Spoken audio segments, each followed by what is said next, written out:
Hey everyone, welcome to Sacred Masculinity Podcast, Vodcast. I am Maurice Harvey Hall. Men talking shit.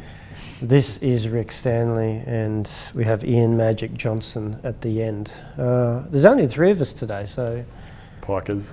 obviously the big guns have come in for the most important questions. Committed people. Yeah, committed. Should be committed people. One of the two.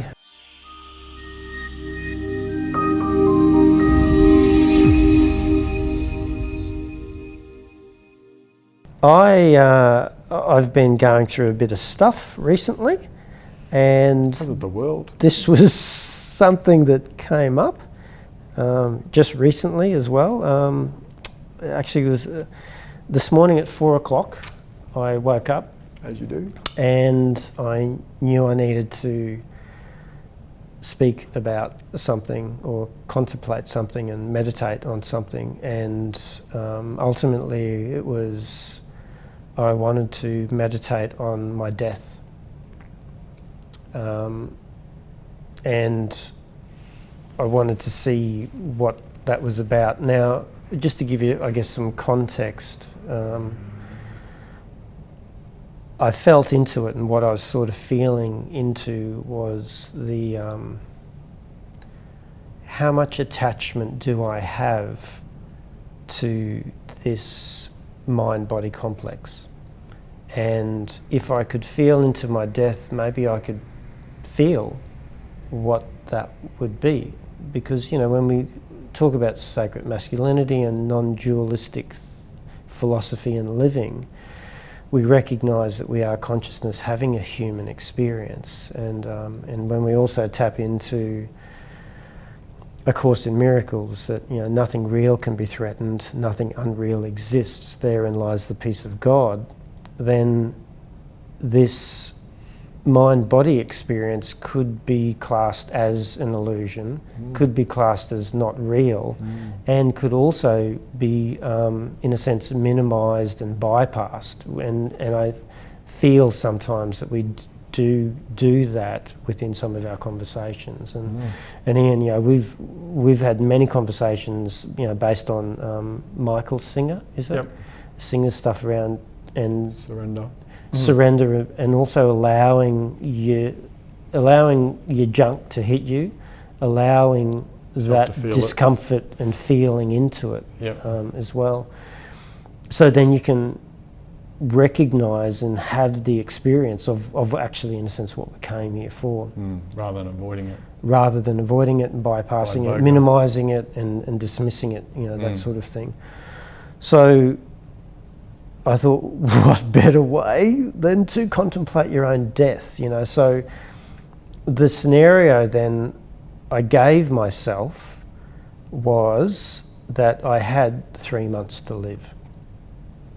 Now, if I had been given the information that I was going to pass, maybe of a terminal illness, that had, in a sense, a time frame to it, then what would arise within me? How would I feel about that? Is it, it's okay, I'm consciousness having a human experience, it's all good, I'll come back around at another time, Or would there be a saddening, would there be a disappointment, could you feel into it? Is there going to be any discomfort? And also with that, what is the discomfort? Where is that coming from? Is that an attachment to the ego? And is it okay to have that as well? Because, when we talk about consciousness having this human experience, consciousness resides in a state of nothingness, where there is no thing, there is no emotion. In a sense, there could be, in a sense, no experience that is equal to this experience. Hence, this experience is part of the experience that consciousness chooses to have. Yeah.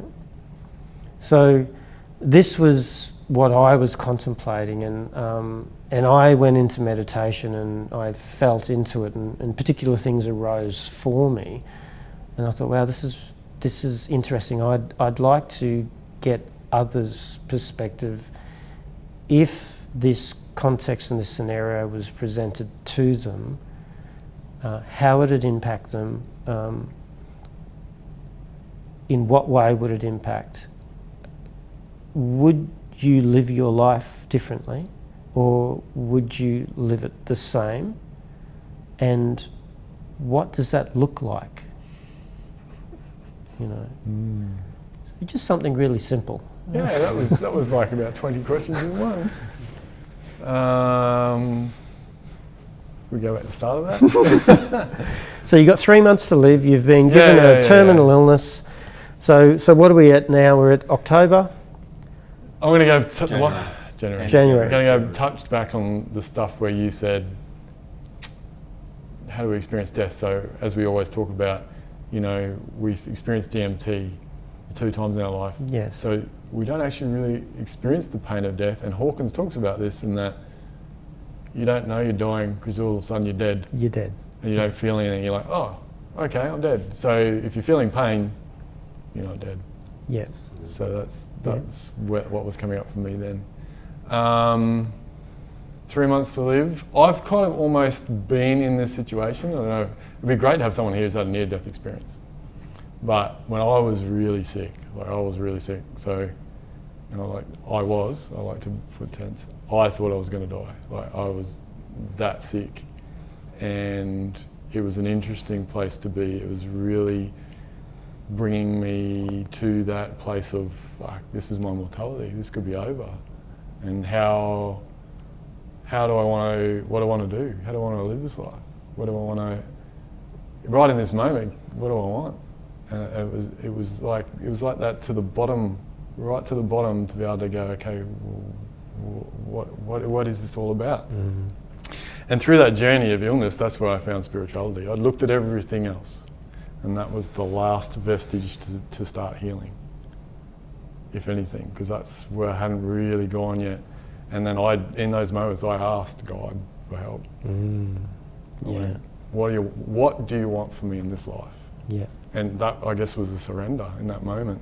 And that was when I started to heal, because I asked and showed and surrendered. And that hasn't been a linear path, though. That's been where you forget what that moment was. And that's when I get something like that, I go back to that moment and go, okay, well, that was showing your mortality, and you were facing death then. Like, I was almost hospitalised. I had 0 iron in my blood. I was blacking out, standing up. I was shitting blood. It was bad. I'd lost 26 kilos in 6 weeks.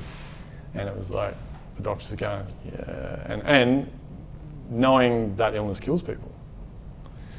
So, in essence, I've been through this where I probably thought, fuck, I could have 3 months to live. This is the unknown. I don't know what could happen. So what do I do? So I started thinking about what I'd say at my dad's. I'd say as a eulogy to my dad. I started writing that in my head. You know, what would I say to my children? And I started living life differently, where I started saying stuff to my children like, I love you more, and that sort of thing. And they look at me and go, are you all right, Dad? Because this is not your normal behaviour. You know, I reach out to them more, and then they'd go, and I'd start giving these inspirational speeches, and they go, here's another one of Dad's speeches, you know, inspirational speeches. But now they appreciate that. So it completely changed who I am, how I see the world, how I live my life, how I treat this thing a lot more as a temple for this experience, for the Creator to have this experience. I'm not sure if that answers your questions, but it kind of probably does. So, yeah. so So as much 3 as months, as much as that was that time, what about now? Now, if I had 3 months to live now, You got till the end of January. I'd quit my job. Mm-hmm. I'd quit my job. Probably start telling people more what I felt about them, whether that be good or bad, to resolve issues. And ultimately try and spend more time with my family. That's probably what I'd do. And really probably enjoy the simple things in life and not chase stuff as much. Try and be more in the moment. So if you quit your job, then what would you do? No idea. That's the beauty of it. Yeah. Don't have to know. Yeah. That's part of the surrender. Just Yeah. go, well, if I'm going to die in 3 months, who gives a fuck? Yeah. Whatever turns up on my path, whatever I decide to wake up and do that day. Yeah. And maybe I goes back to work. I don't know. Sure. But I probably would Okay. spend it with the time of the people I really care about the most. So what's stopping you from doing that right at this moment? I've got a mortgage. But if you had 3 months to live, then you still have a mortgage. Yeah. I don't know actually. What's stopping me doing that? It's still the fear of the unknown, ultimately, because to spend time with my family, to go overseas, for example, I have to earn money to do that. But I could sell my house, get some money and still do that. But I don't know. Sometimes I don't know the answers. Yeah. And that's okay. And so maybe without the impending date of departure, then one considers that that date is much further off. It could be tomorrow. Yeah. So why don't, I guess most of us don't live with that thought, oh fuck, I could be dead. I may not wake up tomorrow. I may not wake up tomorrow. Yeah. How do you feel about, as much as you talk about, well, we release DMT when I die, so maybe I'm not going to get too upset about the actual dying process. But how do you feel about dying? I was thinking about that on the way here, and you touched on it at the beginning. I think it is really just an illusion, because we are eternal beings, and energy cannot be created or destroyed. So this body, yes, will break down, but it'll be dispersed into this world still. So I'm still here as such. So as this existence, as this body dies. So it's a real interesting, I was thinking about it, I was like, I don't actually die, so I don't know what's on the other side, so I don't know whether I'm going to be able to go from here and then still be able to wander around amongst your people, or watch you people, or go spend it with my family. That'd be nice in that spiritual. Or do I just flick over to another body straight away? Yeah, or even sit in another spiritual realm or whatever it is. So my fear of death is lessening, but it's still there. Sure. It's still healthy, because I still want to spend more time with my granddaughter I haven't met. Yes. I still like the journey that I'm heading on, especially with this stuff. I think there's a purpose in that. So I think there's still a place for the healthy fear of it. Otherwise, I'd just walk out in the middle of traffic and not care. Sure. Yeah. How would you feel about your departure in relation to your family?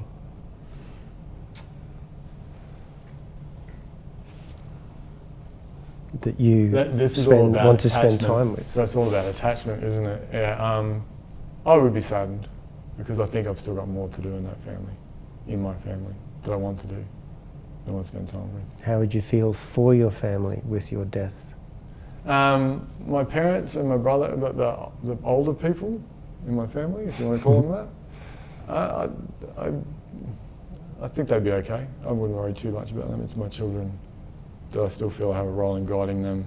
I mean, they'd all be okay. I know that in the end, and their journey is their journey. But that's what I'd be saddened about.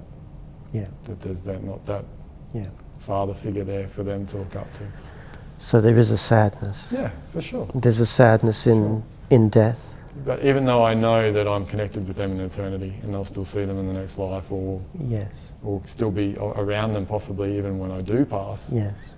But there's still part of me that's attached to this physical existence and wants to spend, I want to cuddle my granddaughter, I want to cuddle my daughters. Yeah. I want to see the extra grandkids that I may have, Probably great-great-grandchildren.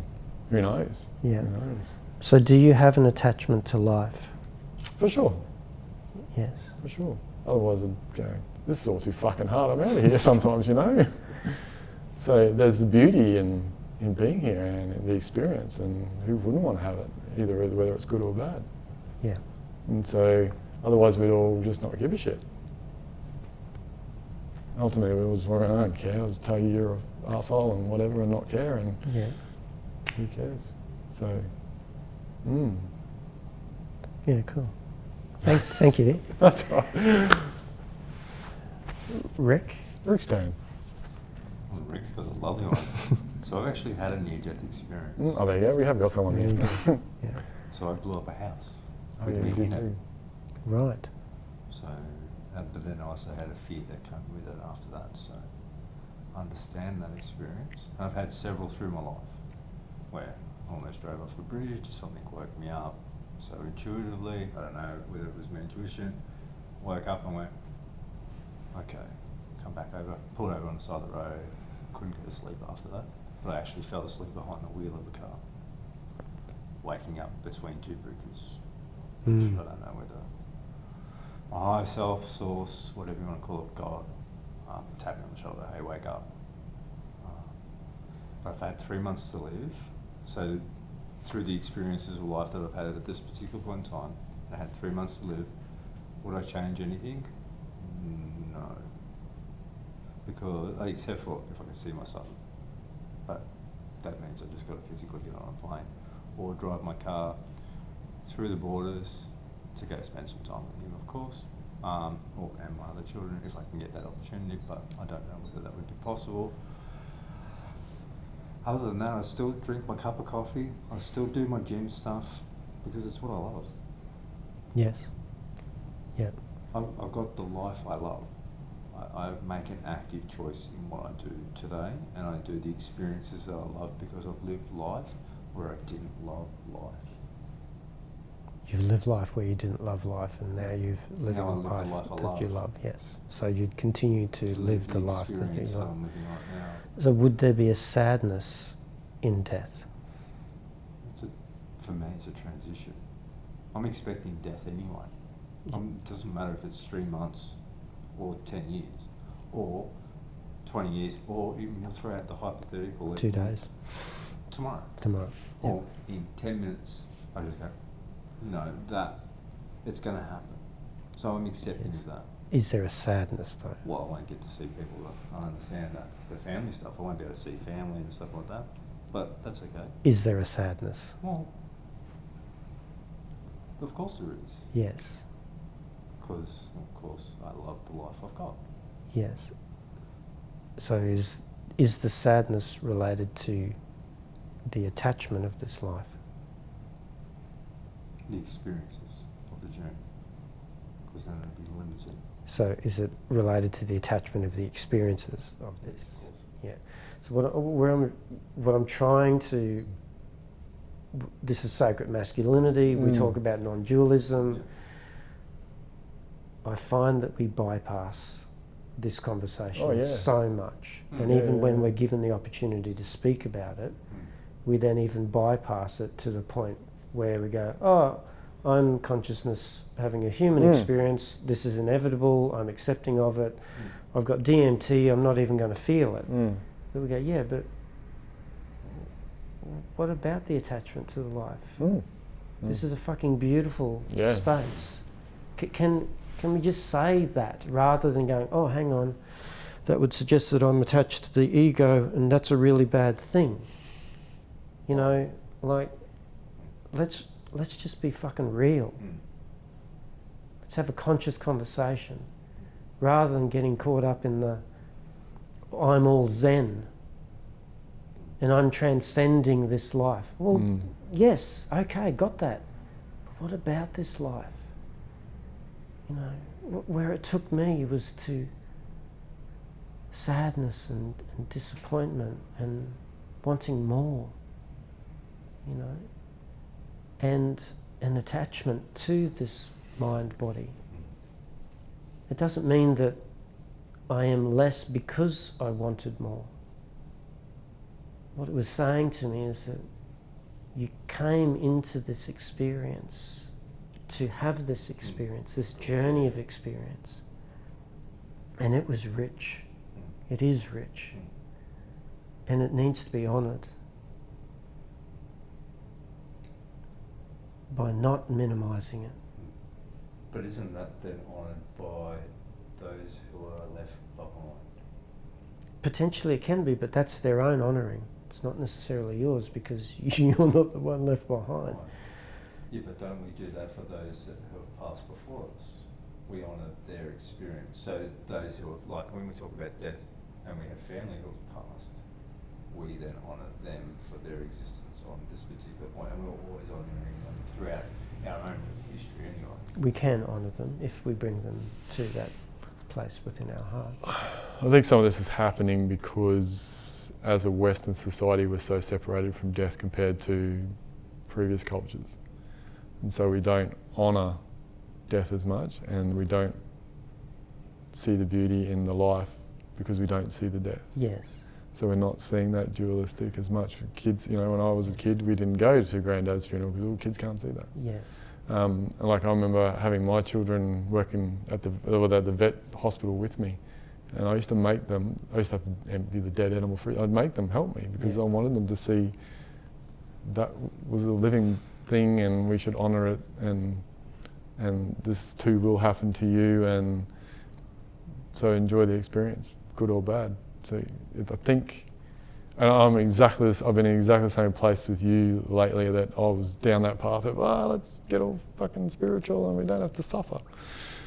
But then I realised that, well, what's the point? That's what the Maker sent us to here, to have those, well, it might be this for a while, it might be that, and then that's the beauty in the experience. And to experience the illusion. Yeah. And there's a beauty in that. I think when you can realise and sit with it, then it lessens the suffering, but it doesn't lessen the experience. Yes. So you can maybe move through the suffering quicker or easier, or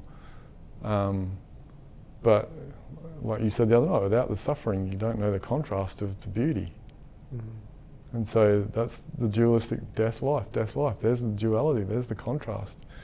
And if we, I guess without that fear of death at the end of life, people don't chase stuff. And it's okay to chase stuff. It's okay to chase stuff. But it's whether there's an attachment to chasing. Yes, and that So I need to have that to be this. Yeah.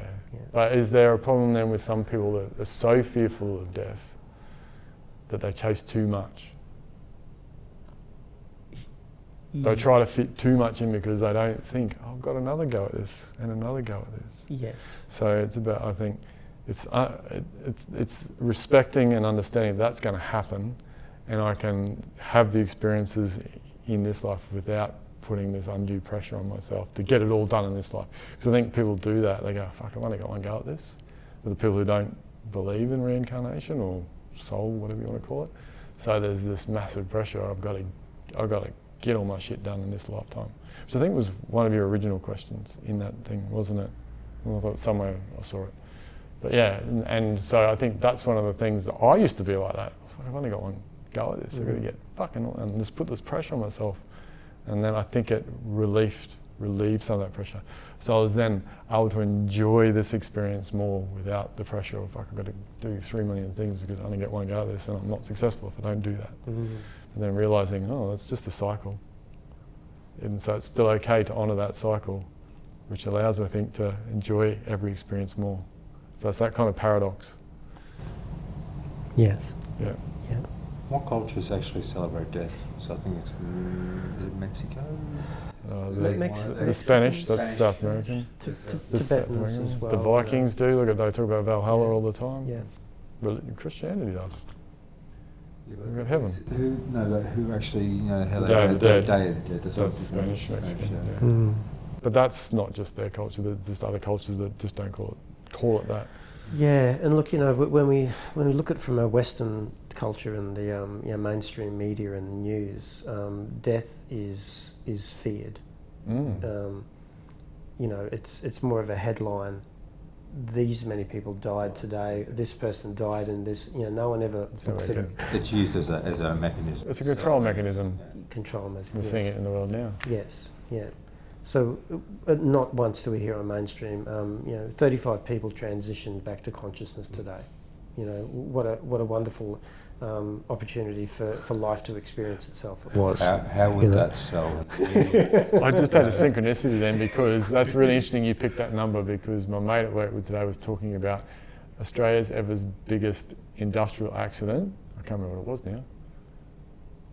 Oh, the Westgate Bridge falling down. It was 35 people. When you said fucking 35, I went, okay, right. And it was talking about death. He said 35 people. Yeah. It's really interesting. Yeah. There you go, there's a synchronicity for you. Yeah. So that narrative is shared with us on a daily basis, and because there's no other narrative to not necessarily oppose it, but to add to it, to create another perspective of it, then that is the narrative then that people then believe. There's, everyone wears black, everyone's sombre at funerals. There's hardly any celebrations, even though we do have wakes. Unless you're Irish. Yeah, unless you're Irish, yeah. So we don't necessarily celebrate death, and we don't honour death because we're caught up in a dualistic perspective of it. Is that because we're not taught a different process, that we're actually trained in one process only, specifically? So, like death is told to us, or we're being told by mainstream that this is how death is, or this is how our culture says that this is how it is, that we're not taught all the other ways, or potential ways that it could be, to celebrate it in different experiences, because you're only limited to the experience of where you're at. And that's your conditioning in the imprinting stage, of childhood development. Oh, like I said, a lot of children don't even see that stuff. No. Although we probably see it a little bit more on television these days. But over in South Australia, you see death in the full spectrum. Yeah, if we're in Australia, you don't. We're very reserved here in Australia. Yeah, which is interesting, because when we start to look at video games, a 10-year-old child was probably massacred. Hundreds of thousands of.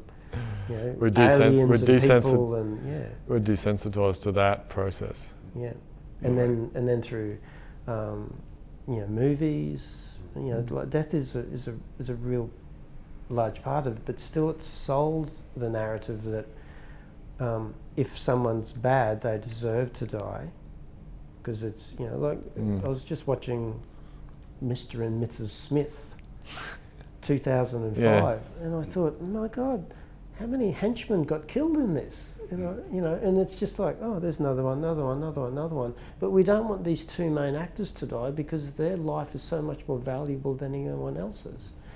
So it's interesting, once again, that narrative that creates separation. So there's no unity consciousness within this, and it was just interesting, I guess, for me to have that experience, to contemplate, and then I sort of expected to go into the meditation and contemplation and to find this transcending nature. Oh, everything's wonderful, and I've got this clarity of understanding. But I went into it and I found my sadness, I found my disappointment, I found the attachment. And that was obviously for me to find, because that's what was arising for me. But then there was another narrative that sat with it, that was in a sense judging the attachment to it, and saying that you're apparently an enlightened being, why do you still have this? I thought, wow, that's interesting. So even then, the egoic mind was judging the egoic mind for attachment. But then there was a beautiful symphony that was playing with that as well. That it's okay to be attached. It's not the death of the ego that we need to transcend. It's in allowing the ego to be there, in allowing it to have its own process of survival and wanting to keep you alive, and also attachment to things. I found that there was a real beauty within that, and I just really wanted to honour that because in a sense the ego was not wanting to allow itself to be transcended. But in not allowing itself to be transcended, what it did was it held on to things that were actually important to you. And I thought that was a beautiful expression of the ego's attachment, because it was holding on to something that was important to you. It was then, once again, borrowing, because the ego doesn't make, the mind doesn't create anything, it can only borrow, I guess. So who's it really important to here? That's what I'm trying to work out. Is it important to the ego, or is it important to your source? It's important to creation. It's important to... That you have an attachment? Well... Again then, but who's attached? Yes. So it's the ego that creates attachment to something, but ultimately the ego attaches to to source. So the ego can only hijack intuition. So then, if we go back to the law of one stuff, isn't, and correct me if I'm wrong, I thought the process was to, as we move up the densities, was to transcend the ego. Yes. And like the saying goes, when the monkey's tail was no longer useful, it was discarded, and so will be the ego. Yes. So then does all that attachment go when the ego goes? I think, and we're at the very beginning stages of fourth Yes. density. Yeah. I think at this stage, it's exactly what it needs to be. Yeah. Yeah. So then I think a lot of people are trying to speed that process up. Yeah. They want it now. Yeah. Well, let's go into 5D. And I want it done this lifetime, who knows how many lifetimes it's going to take. Well, you know how long fourth dimension is. It's something like, I don't know, 520 million years or something like that. It's compared to third density being very short. Yeah. A harvest in third density is 25,000 years. Yeah. I don't think there is a harvest in fourth density, because the harvest is actually the choice point, isn't it? Yeah. Yeah, because then you're going to the heart chakra, you're either going that way or that way. Yeah. So you either sit in This way fourth or density, up here. service to self, or fourth density. You don't have fourth density service to self, do you? No, you go past. You go bypass it. Yeah. Yeah. So it's just interesting. I just thought. Because then, like that's so then, because if you become a social memory complex, how is it decided who you become part of that? Like that's what I'm interested in. Like, is that born out of the attachments that you have? Are the people that you connected with then become that social memory complex? I don't know. Or is it just everyone on the earth eventually? Has access? Maybe you have access to Akashic records or something like that. Or everyone's minds? Yeah. Well, you connect, whatever's in the field. Be curious to see the entanglement aspect of this experience in the past experiences brought into this experience, you know what I mean? Sure. And maybe it's just the awareness of the entanglement aspect of it too. Because that would be, and then when you transition through, that energy source that's left behind, because of course that the body's gone, but our soul essence. Well, this body is, but then there's another body that we continue to... But eventually we have no body, we go become light beings. Light beings. Energy beings. Yeah. Like we're crystalline as it is now. And yeah, eventually we'll discard this body and reside in another energy vibration. So as we ride, it's interesting to see. It'd be interesting to look forward to how that process rolls out. Yeah, and I mean, we've obviously done it before, because this is just another universe collapsing, starting again, yes, collapsing, starting the again. points of singularity of opening and closing again too. So. And maybe if enough people raise their vibration, it happens quicker. But that doesn't mean you bypass this experience. Mm. And it's very catalytic in nature at the moment. Yeah, for sure is. Indeed.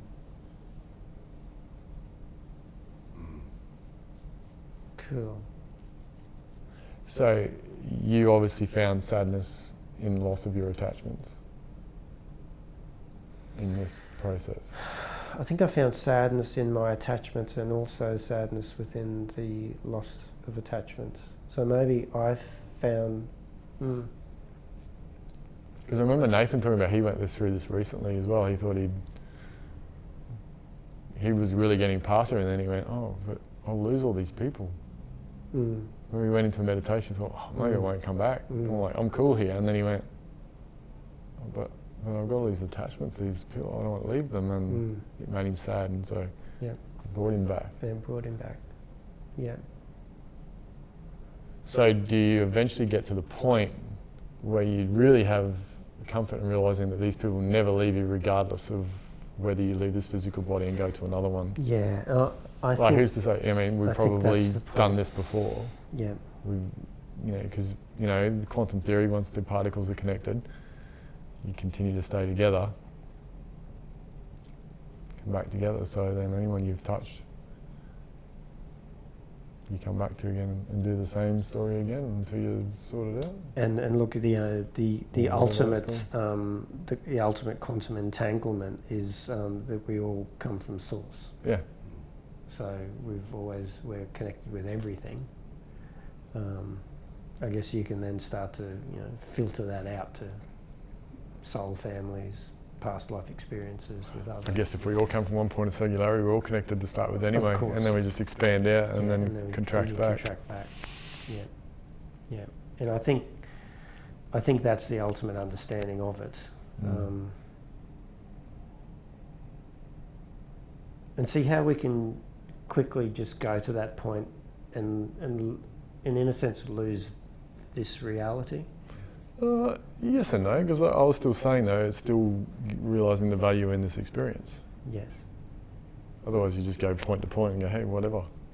Yeah. I think understanding that process is happening actually allows me to find this more rich, and that because I'm not stressing or worrying, or like I said, and Abraham 6 says you'll never get it all done. No, you never have enough time. You never have enough time. But then you realise you do have a lot of time. Like if you're saying 500,000 years, there's shitloads of time. So I think that allows me to experience the richness even more. Sure. Because then I realise that I do have eternity, and why not enjoy now? Because I could be dead tomorrow. Yes. That doesn't mean I don't feel sadness. No. For losses, because that's part of the journey. Yeah. And I'm just cognizant of the time. Well, what about, so I'm going to flip it the other way, where... I love these conversations. Where, initially I said, you've got a terminal illness, you've got 3 months. What about the other way, when it does get a little bit overwhelming? Well, I wouldn't say a little bit overwhelming. It gets overwhelming to the point where you go, I think I could just check out. Because if I know that I'm an eternal being, and there's plenty of opportunities to move in and have other experiences, why do I stick around? Because we don't know. Because I know I'm going to have to come. Because I know I'm going to have to come back and do it again. Right. And deal with the same stuff. So I might as well have a crack at getting past it now. That's where my brain goes now. Which is interesting because either way, you're still eternal do it anyway. again. Yeah, well, I could keep coming back and doing the same lesson over and over and over. Well, and over you'll again. forget. I know, exactly. Well, no, eventually you won't. Well, as we veil move of up, forgetting is there, yeah, so you'll go, oh. Yeah. But then you won't have the ego doing that. Because if everyone raises their vibration, you go along with them, then they'll go, it's just a program. So my thing is stepping out doesn't affect only me. It affects everybody else. But do you have... It puts a ripple effect in everything that I do. So, sure. But I'm on the other side of that because I had that experience happen for me. Yes, you are. A family Sure, member, so. sure. So I see the other side of it, even though that their transitions through, Yeah.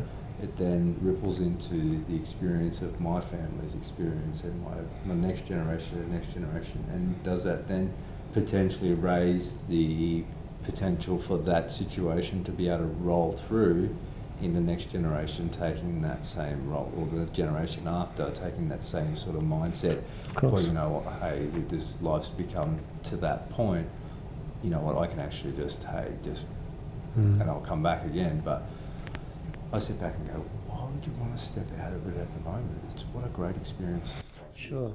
And with taking in that field of discovery, is there then an attachment to future generations and past generations and the people that you leave behind? And so there's a consideration that's related to that attachment, which is interesting, isn't it? Because a point of attachment actually keeps you here from stepping out. Yeah. I'm just trying to, in a sense, illustrate that attachment is not a bad thing. Oh yeah, no, I That completely attachment agree is, with you. know, I'm not disagreeing with you. And I think that we sometimes in these spiritual circles, I think maybe there's a balancing nature of it. Yeah. Yeah. And Yeah, that's kind of where I've got to the point of you got to still enjoy the experience, yeah, but still understand you're a spiritual being. that's exactly right. Yeah. So the other question then, let's flip it another way. Yeah. What if you weren't to die? What if you had 300 years? Or 5 million. Yeah. Well, you do. You're eternal, but in this body, which if you look back in Sure. with Methuselah and Yeah, all those yeah, people yeah. that transcended, They were like 1,000 years old, 1,500. which they reckon we can get back to that point. Well, we probably. But what can. about that? Like, do you go, oh fucking hell, I've got everyone forever, and this is going to get boring. Do I then check out? Well, it could. I mean, that's just the perspective I'm taking. Because Groundhog Day becomes the same, or do you get to then experience?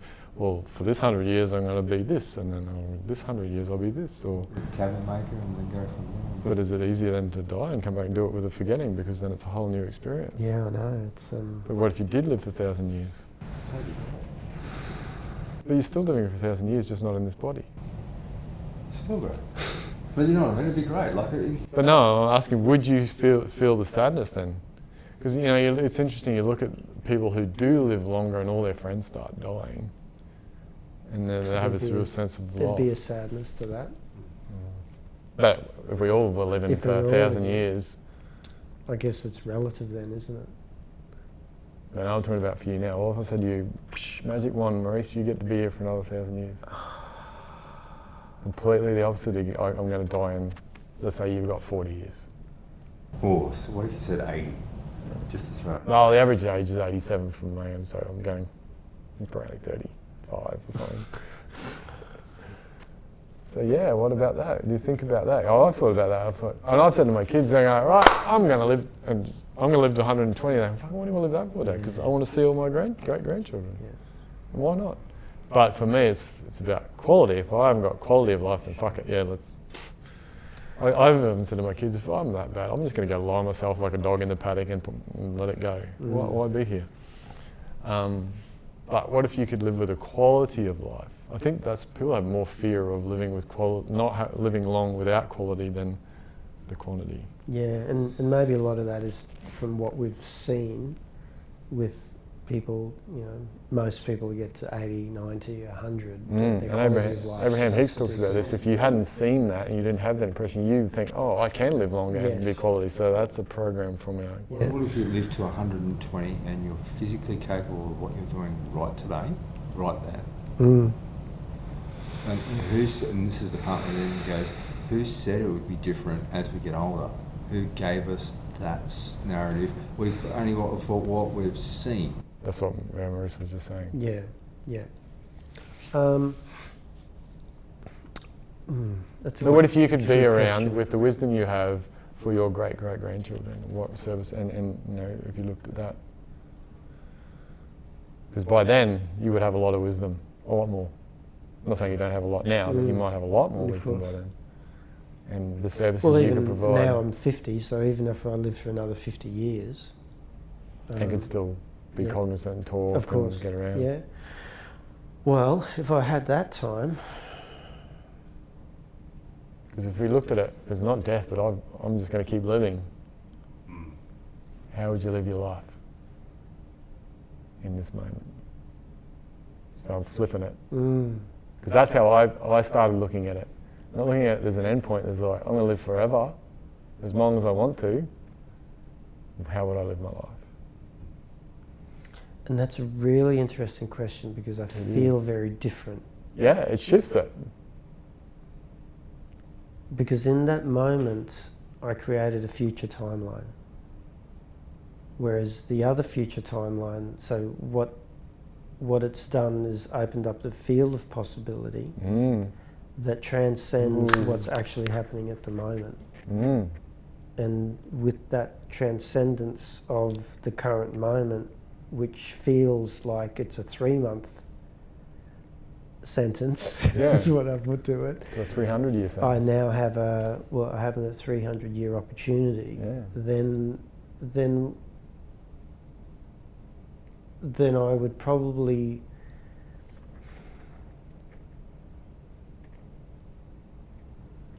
there's a longevity that I see. So my decisions would be potentially far-reaching in nature.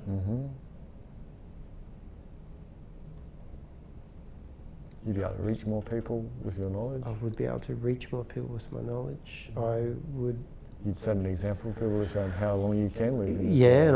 And it would be more legacy-based sort of stuff, because now I've, from the information that I know at this moment in time, think of the seeds that I could plant now and what they could then develop and then grow into. Whereas if you die, you have to come back and you have to start that process again. Yeah. So because with the awareness. I heard a guy I was following, he's called Wildfit, and he said that he started this. He went, I'm going to live to 150. And I went, he says, that's my goal. If people ask me what my goal is, I'm going to live to 150. And I went, fuck, what a great goal. I hadn't even thought of that. Most of us think, fuck, I'm lucky to get to 85. So I've been doing that for CrossFit, and I want to do CrossFit at the age of 90. Beautiful. Yeah. And be fully active. So what I'm doing today, Instead of thinking I'm going to die, I want to be doing at 90. I love it. I'm loving seeing the shift in you with this different way of looking at it. That's what I did when I was coming out of being unwell. I went, no, because I was thinking, I could have read the things that people with this only live to, but I went, no, fuck yes, I'm going to live to 120. I told my kids, and they're like, you stupid dad. But nah, I'm going to be here to annoy you till then. Yeah, I like that. And it shifts it. We all are thinking, everyone's got this looming date in their head, when's it going to be? Well, how about it's way out there. And it shifts your biology. Because when I was looking at, I've only got 3 months to live, then how would that change my days? If you had 300 years to live, how would that change your days? And I don't know, like as you were saying, I'd quit my job, I'd spend more time with my family, I'd tell people what I felt about them. I'm just wondering, if you had 300 more years, would you probably still do the same? Because I know I've got that long. Because one of the things, I guess, ultimately is fear of death. Is if I lose my job, I lose my safety, I lose my food sources, all that. That's what it ultimately comes down to. That's Maslow's hierarchy of will, right? Yes. So if I go, well, I'm going to live to 300 regardless of what happens. Yes. That's abundance and the trusting. Yes. Then I'd probably do the same thing. Yeah. Okay. But it'd be different because it's not out of fear. It's out of possibility. Then when you do that way, by doing it that way, then you're tapping into other stuff, and then that's actually bringing it towards you. It's epigenetics, because I start telling my body it can live to 300 rather than telling it I'm going to be dead in 3 months. Because that's, it shifts the genetics of your body. It switches a different You're on a different gene platform. code. It's a many worlds theory. You're vibrating at a particular rate. And even if I only make it to 115, fucking beautiful. At least I transcended the current knowledge. Like I see my dad sit there and he goes, well, I made it to 87, I've made the average age, this is pretty good, but his quality of life's been shit for 10 years because he's got this idea of men only make it to 87. And But that's that script that's been Yes, it is. Script. It's that common theme that we're noticing through a lot Yes, of stuff, is that yes. script that keeps getting... Yeah, So why not and tell ourselves we can? And because Yeah. we can live that long. we can. It's been done previously. We can actually do it. Yes. Been done And, previously. If you yeah. live, you honour your body, you honour your spirituality, you honour your fellow human being, we can live that long. Okay, cool. All right. How's that? Meditate. Yeah, let's do that then. It's way better than, Yeah. and I that's what I did. It was only when I heard this guy, I went, yeah, why have I bought into this average age of a male? It's less than a woman too. And then in the last 20 years is going to, and we're bought into, how many people were bought into this, when I retire shit. And most of them retire and they fucking die because they leave work, they lost their purpose and everything. Like people go, what are you going to give up work? I said, I don't think I'll ever give up work because I want to serve the community. Because if I disconnect, who am I? That's, and at 120, I go, okay, well, yeah, if I'm frail, what can I do at 120? I can provide wisdom and knowledge to the younger generation. And that's what happens in the Indigenous cultures. The older generation are actually raised by the next generation, by the kids, and in that raising them, they impart the knowledge, and that's why they still find worth in the elderly. Yeah, and so that's where that's where you get to the point. Okay, yeah, I can't run around and hunt an animal, but I've got all this other stuff that I provide: spirituality, knowledge, love, blah blah blah, which is we're disconnected from. So if I can live to 120 and be teaching my great grandchildren this stuff that I'm learning now, and that changes the world. That's perfect. That's what I was looking for. So thank you.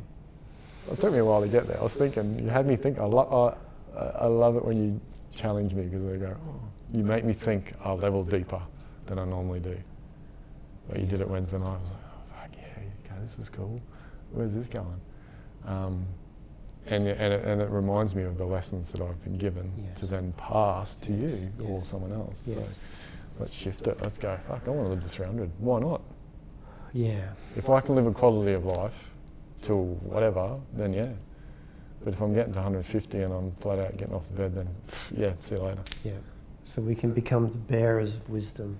That's our role. We become the oracles, the holders of the ancient knowledge. Yes. Especially in this time because not everyone's got access to the field. Yes. And spiritual growth doesn't start till 30. Yes.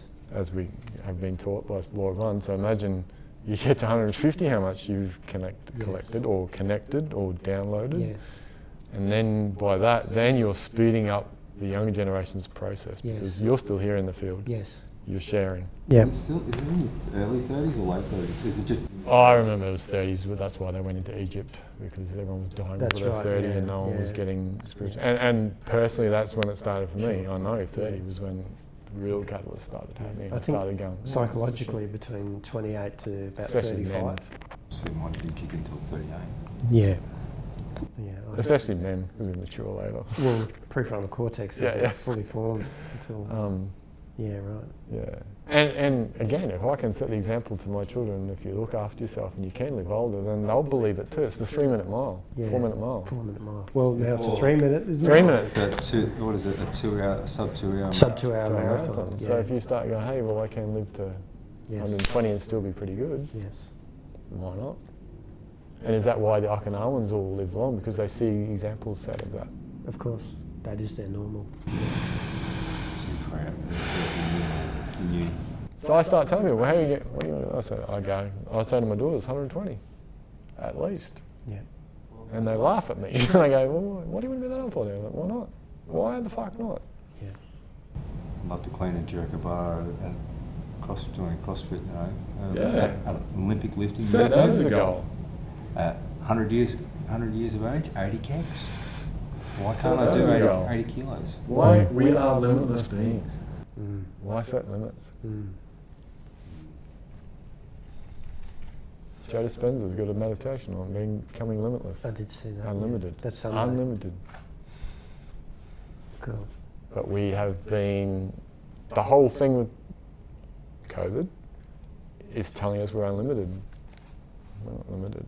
We're only limited by that. and what the social commentary is telling us. Very much so, and I appreciate your insights and your words, because that's highly significant in this moment. Because if we buy into the narrative, the mainstream narrative, it's all driven by fear and limit, and this, and even the opposing part of it with going down the rabbit hole of the cabal and the what we could call conspiracy component of it. It's very limiting in nature, and that was what I was just feeling into, going, fuck, this is so hopeless and I'm so powerless.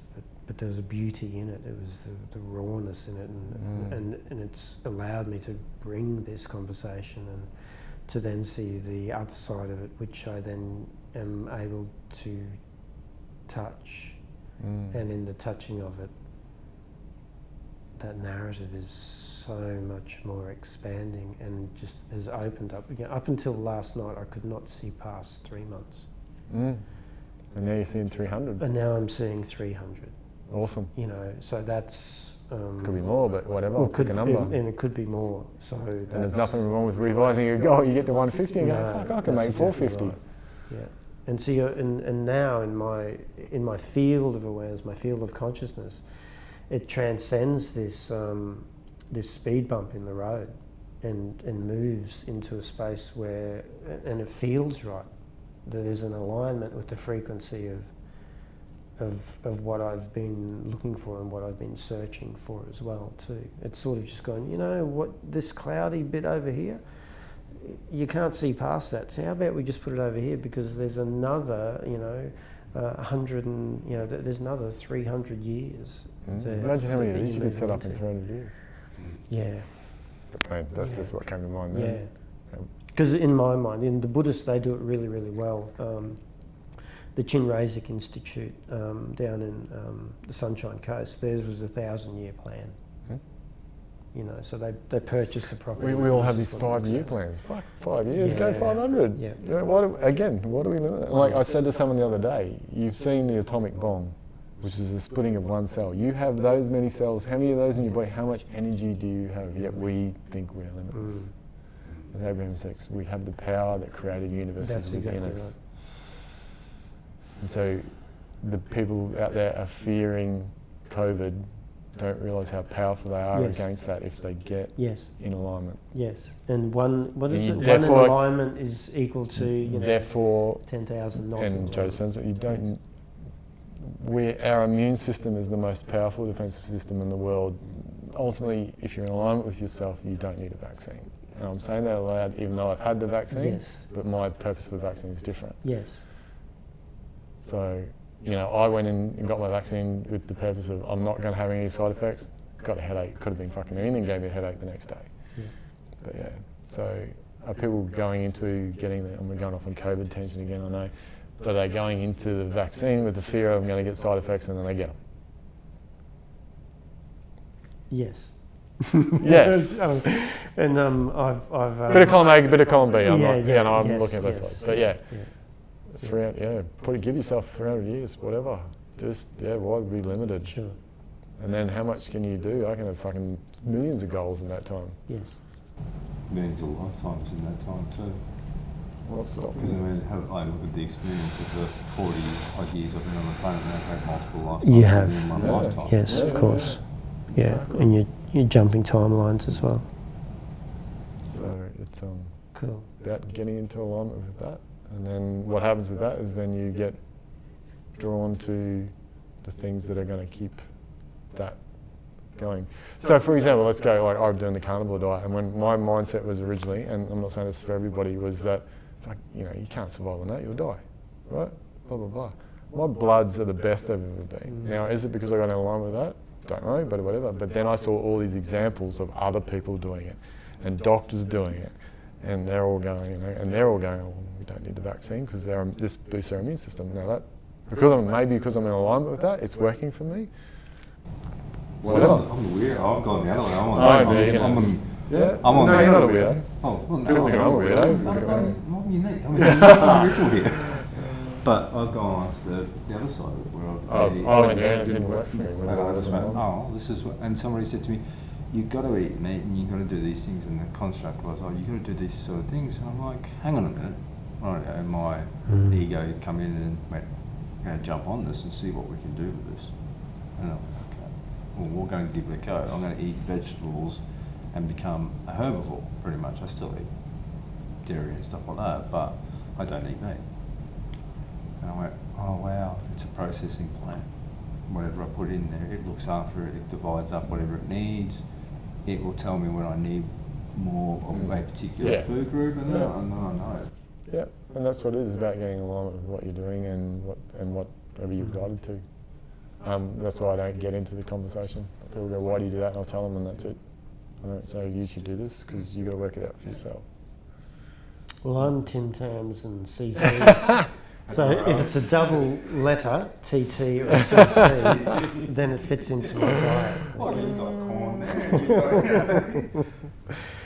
Okay. That's a whole other conversation. And I bought into that thing, you know, you got to be spiritual, you got to be vegan, because it's well, okay, yeah, but it's killing me. It's not what this wants, and that's whatever. And I love meat. So it's a journey, but yeah, I'm glad I was able to give you that, that was sir. beautiful. That was absolutely beautiful. It's So just, it was a light bulb moment for me. How do I share that as the flip side of it? yeah, Because that's where I'd almost forgotten that lesson for myself too, so it was good then it came back to me to go, remember this is your thing and that you did, and don't forget it. So thank you for reminding me. Yeah, perfect. But that was my goal. It was good. It was good to see how it, again, impacted my children, because are they thinking now, well, they can make it to 100, why can't we? Why can't we? That'd be cool. Everyone goes, I don't live that long. Have you heard so many people go, I don't live that long? Why not? No, if you've got quality of life. And that has been a narrative too, but when you open that up... And I'm going to, like, especially probably because you've had the recent stuff with your mum. And you've probably seen that and go, fuck, I don't want that happened to me. Yeah. So, and I've seen that with my dad, you know, he just doesn't look after himself, and he's in remission from cancer, but his quality of life is, you know, and then I just go, I don't want that. I'm going to look after myself now and and you can see he just buys into what the doctors tell him. Yes. This guy's got a white coat on. Well, I don't, but you know, he knows fucking everything. It's like, do you ever question these guys, Dad? Yeah. And the few times I've sat with them and questioned what they've done, kind of right, and they change stuff. But yeah, they just go. They're from that generation where you listen to authority. Don't question. Well, they're doctors. They went to uni. They're still humans. Yes. They're not fucking gods. No, and they're indoctrinated into a particular they've been taught. as well. They've been taught. If there's any doctors listening, sorry. You're not all bad, but I'm pissed off at the Christians, now the doctors, the vegans, the vaxxers, the anti-vaxxers. the vaxxers, the anti-vaxxers. Yeah, I'm in the middle somewhere. Yeah. But yeah, cool. Cool. All right. So that fella there, he lived forever, didn't he? He did. Long time. How long was his? 500? No, he actually died of food poisoning because he ate some pork that wasn't prepared. Fuck, that's what I'm going to have for dinner. How long was Buddha around for? He was a young man. I thought he was well. No. Okay. Cool. All right. Let's close that off. That was a good. Thank you very much for joining us. Thank you, both of you for joining me in this questioning and exploration. It was absolutely outstanding, enlightening, and revealing all at the one time. So that brings us to a close. I hope that you watching experienced just a smidgen of what I experienced in that moment, that opened up a whole new field of possibility. And this is the value that I find in having these conscious conversations with these beautiful guys, and really speaking to this and opening up questions around things that we're not encouraged to talk about. So yeah. Beautiful. Absolutely beautiful. Cool. See you next time.